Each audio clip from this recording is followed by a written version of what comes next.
High friends, welcome to Sam's kitchen. Friends, आज ना आपण एक मस्तपैकी आहे ना डोशाचा प्रकार करणार आहोत। ते पण आहे ना स्टफिंग असलेला।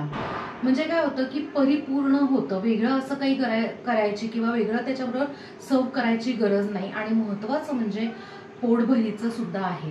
आता आपण आहे ना ज्या वेळेला डोशाचं बॅटर करतो किंवा डोसे करायचा आपण प्लॅन करतो, तर त्यासाठी आधी म्हणजे डाळ तांदूळ भिजवणं किंवा ते फर्मेंट करणं, या प्रोसेससाठी बराच वेळ जातो। पण आज आपण आहे ना मूग डाळीचे डोसे करणार आहेत, ते पण छानपैकी स्टफिंग वाले। सो आजच्या आपल्या रेसिपीचं नाव आहे चीजी स्टफ मूग डाळ डोसा।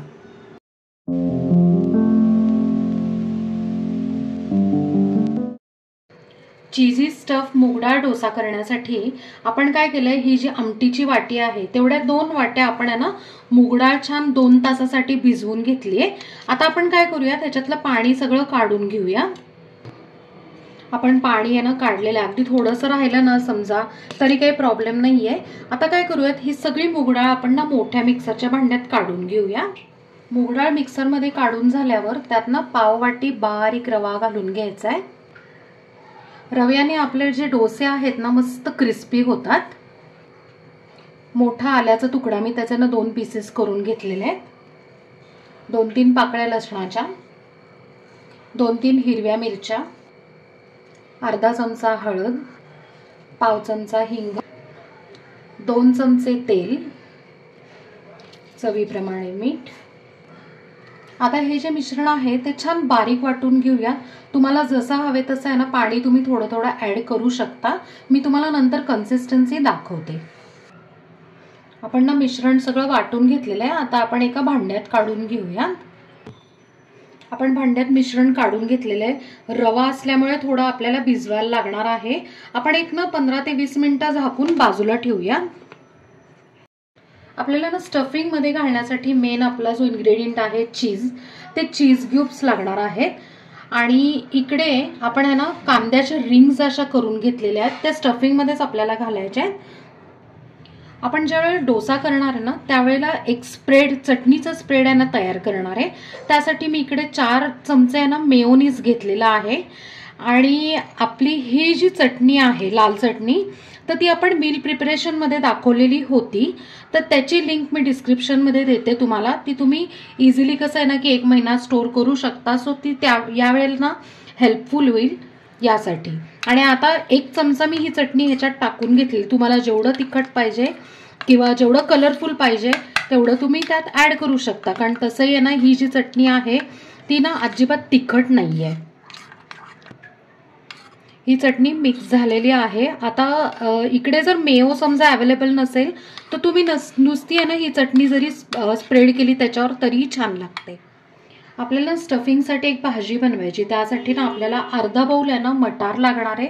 आता हा फ्रेश सोलून घेतलेला मटार आहे, ह्याच्याऐवजी तुम्ही आहे ना फ्रोझन मटार वापरला तरीही चालू शकतो।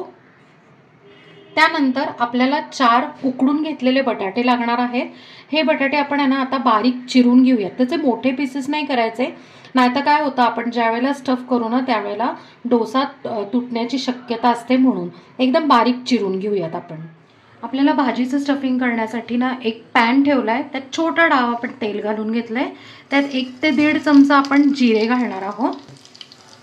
2 मिरच्या आपण बारीक चिरून घेतलेल्या आहेत त्या टाकून घेतल्या। मिरच्या छान आपण फ्राय करून घेऊया। पाव चमचा हिंग, मटार।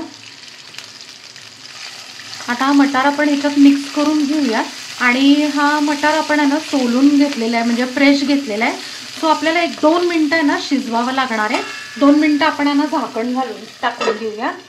2 मिनिटं झालेले आहेत, आपण झाकण काढून घेऊया। मटार आपले इतके मस्त शिजलेत आणि कलर पण इतका छान सुंदर हिरवागार राहिलाय। त्यात आता आपण चवीप्रमाणे मीठ घालून घेऊया। भरपूर बारीक चिरलेली अशी कोथिंबीर आता मिक्स करून घेऊया। आता बारीक चिरून घेतलेला उकडलेला बटाटा, आणि हा बटाटा जो आहे ह्याच्यात मस्तपैकी आपण छानपैकी मिक्स करून घेऊया। बटाटा आपण मस्त मिक्स करून घेतलेला आहे। आता आपण ह्याला ना 1-2 मिनिटं वाफ काढून घेऊया। 2 मिनिटं आपण यानं वाफ काढून घेतलेली आहे. आता आपण गॅस बंद करून ही जी भाजी आहे ती गार करून घेऊयात. 20 मिनिटं झालेली आहेत आणि रवा पण आपला छानपैकी ना फुललाय. आता काय करूयात, हे पीठ जरा घट्ट आहे, अर्धी वाटी आपण पाणी याच्यात घालून घेऊया आणि मिक्स करूया. आपल्याला तरी घट्टच वाटतंय, आपण अजून अर्धी वाटी पाणी घालून मी तुम्हाला कन्सिस्टन्सी दाखवते किती हवी आपल्याला ती. अंदाजे ना 1 ते 1.5 वाटी पाणी आपल्याला लागतं आणि एवढी कन्सिस्टन्सी आपल्याला लागते. म्हणजे काय होतं की ना डोसा छान आपण यानं तव्यावर स्प्रेड करू शकतो. आपण डोशाचा तवा यानं तापवायला ठेवलेला, आधी आपण त्याला ग्रीस करून घेऊया. थोडंसं तेल घालून घेतलंय आणि टिश्यू पेपर असा छोटा घडी करून घ्यायचा आणि सगळीकडे हे तेल ग्रीस करून घेऊया. सुरुवातीलाच ना असं ग्रीस केलं ना की नंतर आपल्याला सगळ्या डोशांना आहे ना तेल कमी लागतं. आपण गॅसची फ्लेम आहे ना मीडियम केलेली आहे. आता डोशाचा तवा जो आहे आपण मस्तपैकी आहे ना गरम करून घेऊया. तवा आपला मस्त तापलेला आहे. आता आपण काय करूया, 2 डाव आहे ना ह्याच्यावर मिश्रण घालून घेऊया आणि असं मस्तपैकी आहे ना डोसा असा स्प्रेड करून घेऊया. मीडियम फ्लेमवर आहे ना डोसा आपण आहे ना थोडासा भाजून घेऊया. आता आपण ना ही 2 मिनिटं आहे ना प्रोसेस का केली की डोसा आपण भाजून घेऊया. म्हणजे काय करायचं की आपला जो डोसाचा वरचा जो भाग आहे तो थोडासा कोरडा करून घ्यायचा. आता पहिली गोष्ट काय करायची की गॅसची फ्लेम लो करायची आहे. आता त्याच्यावर थोडंसं आपण तेल घालून घेऊया. ही जी आपण चटणी केली होती ती सगळी आहे ना अशी स्प्रेड करून घेऊया. आपण चटणी सगळी इव्हनली आपण स्प्रेड करून घेतलेली आहे. आता हा जो अर्धा भाग आहे तिकडे आपण बटाट्याची जी भाजी केली होती ती सगळी स्प्रेड करूया. भाजी आपण आहे ना स्प्रेड करून घेतलेली आहे. आता आपण काय करायचं, चीज स्प्रेड करायचंय. मी काय केलं, या ज्या किसणीला आहे ना थोडंसं तेल असं लावून घेतलेलं आहे. म्हणजे काय होतं की इव्हनली आपलं चीज जे आहे ते छान किसलं जातं.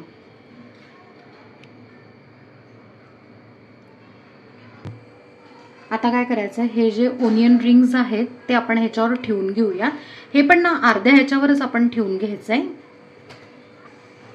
आता आपण हे जे आहे ना स्टफिंग जे केलेलं आहे ते आणि दुसरी गोष्ट म्हणजे हा जो डोसा आहे तो सगळीकडनं आपण आता 2 मिनिटांना रोस्ट करून घेऊया आणि त्यानंतर आपण 2 मिनिटांनी कडेने चेक करूया नक्की झालाय का रोस्ट.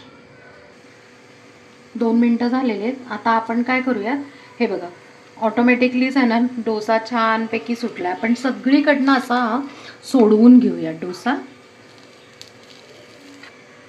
गॅसची फ्लेम आपण परत मीडियम केली आहे. आता काय करायचंय की हा डोसा ह्याच्यावर घालून घ्यायचा आहे. म्हणजे काय करायचं, ह्यानी कव्हर अप करायचं आणि थोडंसं प्रेस करायचं. आता तुम्ही बघू शकताय की डोशाचा कलर जो आहे तो पिवळसरच आहे. म्हणून आपण यांना परत एकदा आता खालून रोस्ट करूया, त्यानंतर आपण फ्लिप करूया म्हणजे मग या साईडनी पण रोस्ट होईल.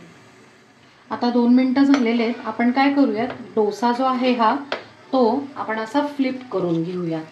बघा हलका आहे ना खालच्या साईडने आपण आहे ना भाजला होता म्हणून हलका पिंक कलर आलेला आहे. आता दुसऱ्या साईडने पण आपण मस्त क्रिस्पी करून घेऊयात. 2 मिनिटं आपण यांना रोस्ट करून घेतलेला आहे आणि इतका छान झालेला आहे. आपण आता हा जो डोसा आहे तो काढून घेऊ आणि बाकीचे डोसे पण आहे ना असेच फ्राय करून घेऊयात. आपला डोसा मी ना तुम्हाला कट करून दाखवते. हे बघा इतका सुंदर असा दिसतोय ना आपला डोसा. फ्रेंड्स मस्त असा एकदम टेस्टी स्ट्रीट स्टाईल चीजी स्टफ मूग डाळ डोसा तयार आहे आणि आपण तो सर्व करून घेतलाय. त्याच्याबरोबर आपण टोमॅटो केचपही सर्व केलाय. ऍक्च्युली याला गरज नाहीये पण तुम्ही घेऊ शकता टोमॅटो केचप किंवा एखादी चटणी. काय फ्रेंड्स, डोसा बघून तुम्हाला तोंडाला पाणी सुटलं असेल ना. येस, इतका सुंदर खुसखुशीत आणि खूप मस्त भन्नाट चवीचा हा डोसा होतो. तुम्ही पण करून बघा नक्की. हा तुम्ही टिफिनमध्ये सुद्धा देऊ शकता. अगदी सर्वात सोपा आहे. सोप्या पद्धतीने आहे ना आपण सगळं त्यात समजवलेलं आहे किंवा काही टिप्स आहेत त्यात. सो करून बघा आणि मला कमेंटमध्ये सांगा. आपल्या चॅनलला सबस्क्राईब करा, लाईक करा, शेअर करा आणि कमेंट करा. थँक्यू.